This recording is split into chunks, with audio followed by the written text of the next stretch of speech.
ও বৌদি টমেটো কাটছো কেন? আজকে ওকে বিকালবেলা টমেটো মাখা করবা? হ্যাঁ গো, খেতে ইচ্ছে করছে।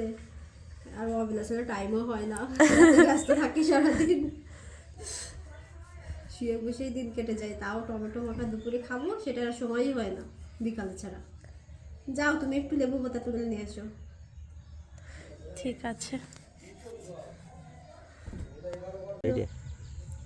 দেখো ভালো ভালো কোনটা ছেড়ো, নিচের গুলো ছেড়া যাবে না, গাছটা ভীষণ ছোট। এটা কি পাতি লেবু নাকি অন্য লেবু? ব্যাস, আর 3 ডলি দেবো, আর লাগবে না।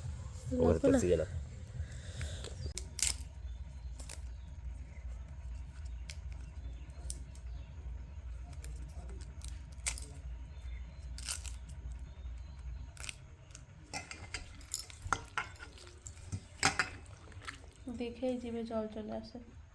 আসল জিনিস দিতে আমার বৌদি ভুলে গেছিল, তেঁতুল। আর লাগবে তেঁতুল? হ্যাঁ, আর একটু লাগবে। আমার মতো ভুল কেউ করবে না, ঠিক আছে? তেঁতুলটা সবার আগেই দেবে। আমি টমেটো খাই না বেশি, তাই আমি বেশি ঝোল নিয়েছি। এই যে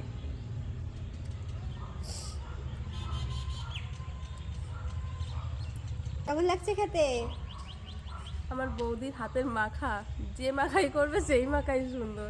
আগে আমি চালতাও সেরকম খেতাম না, কিন্তু চালতা মাখা বৌদির হাতে খাওয়ার পরের থেকে চালতা মাখার প্রেমিকা হয়ে গেছে আমি। এই যে বৌদি,